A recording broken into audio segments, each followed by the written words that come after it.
तो एक समस्या रखी है किसी ने किसी महिला ने कि कोई पुरुष है और शादी हुई, बच्चे भी हुए और पत्नी को छोड़ दिया, किसी और से संबंध हो गए और पुरुष का कैरेक्टर ऐसा है कि पहले भी शादी से पहले भी किसी से संबंध थे और अब 5-6 साल हो गए, घर से बाहर निकाल दिया पत्नी को, बच्चों को और अब किसी और के साथ पति रह रहा है या शादी कर ली और अब पत्नी की, बच्चों की बिल्कुल केयर नहीं करता और पत्नी को थोड़ा प्रॉब्लम भी है हेल्थ की, ये जिसको सोशल फ़ोबिया बोलते हैं, ये भी है। आसानी से समाज के बीच नहीं जा पाती। तो किसी तरीके से गुज़ारा कर रही है, कुछ छोटा-मोटा काम करके और ज़िंदगी से तंग आ गई। उसको लगता है कि उसको कदम-कदम पे धोखे ही धोखे मिले समाज से, तो ऐसे में कैसे जिएँ, क्या करें? तो भई ऐसे में जो आम आदमी की रिएक्शन है वो होती है कि भई कुछ तो सबक देना चाहिए उस आदमी को। एक ऐसा केस मैं जानता हूँ, एक महिला काफ़ी साल पहले तो वो मुझे मिली और रिलेटिव भी थी। तो कहीं मुलाकात हुई तो उसने अपनी कहानी बताई। उसकी 2 बेटियाँ थी और छोड़ दिया पत्नी को। मतलब गाँव से वो चला गया, पता ही नहीं चला पति है कहाँ। कॉन्टैक्ट खत्म कर दिया। इस महिला ने दोनों बच्चियों को पाला, बड़ा किया, पढ़ाया-लिखाया और दोनों की अब जॉब भी थी और अब उसको पता चला कि पति कहाँ है, पता चल गया और उसने सोचा कि इसको सबक सिखाया जाए। तो जिस समय वो मुझे मिली, वो यही कह रही थी ऐसे इंसान को सबक सिखाना ही चाहिए। तो मैंने कहा, "आप क्या कर रही हो?" कि मैंने केस किया हुआ है, कुछ साल हो गए, काफ़ी पैसे खर्च हो गए। तो मैं कुछ नहीं बोला क्योंकि वो सुन नहीं रही थी। उसके कुछ साल बाद पता चला कि उसकी बेटियाँ थोड़ा बहुत जॉब करती थी, तो उनका भी सारा पैसा खर्च हो गया और इस महिला के जेवर-जेवर थे वो भी बिक गए, क्या पता कुछ खेत भी बेचने पड़े, उस केस के चक्कर में। अब कोर्ट में आप चले जाएँगे तो केस इतनी जल्दी थोड़ी खत्म होता है। भई ये जो वकीलों का काम है, तो वो तो तभी चलेगा ना जब केस जल्दी खत्म ना हो, वो खींचेंगे उसको। और अंत में वो हार भी गई।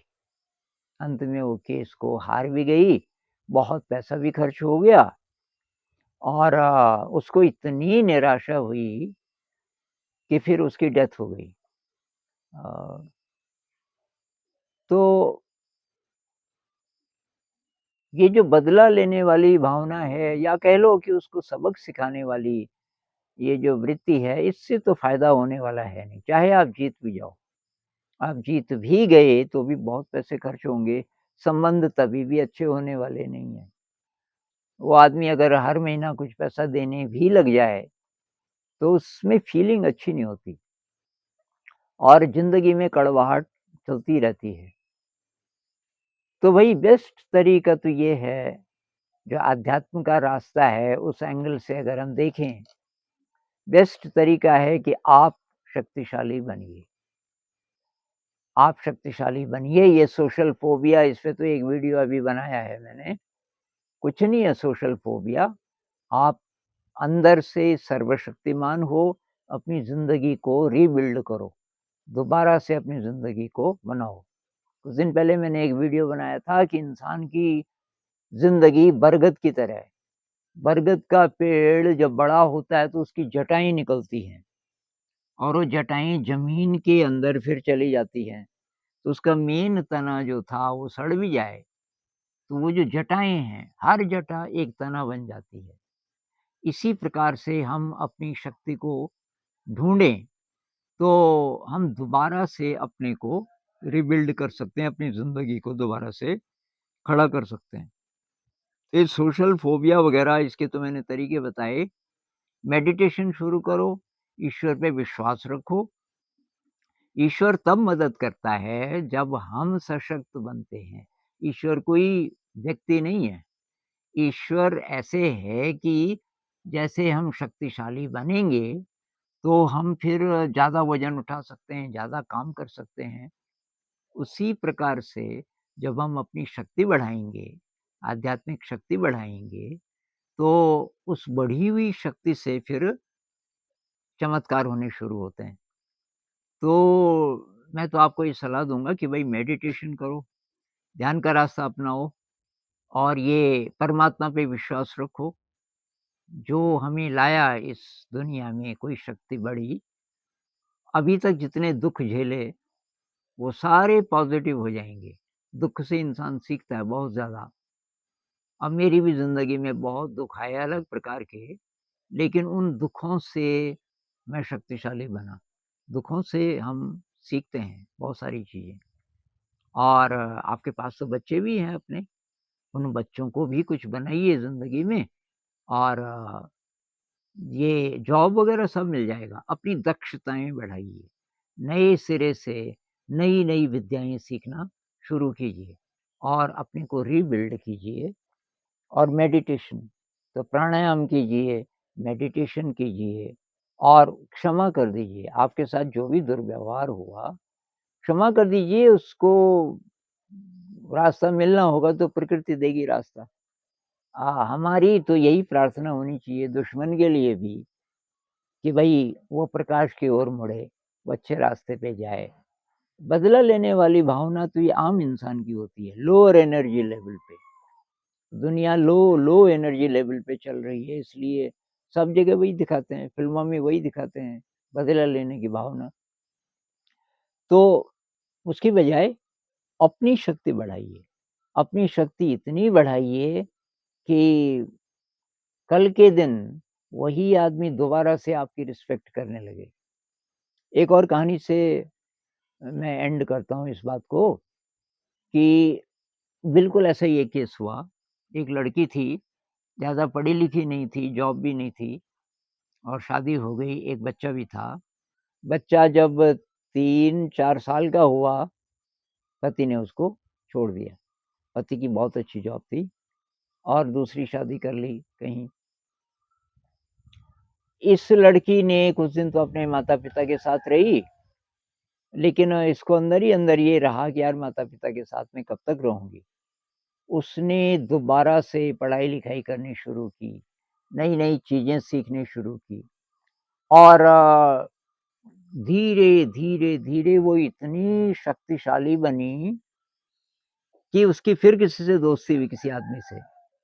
लेकिन उसने कहा कि भई अभी मैं शादी नहीं करूँगी, अभी एक कमी है मेरे पास मकान नहीं है।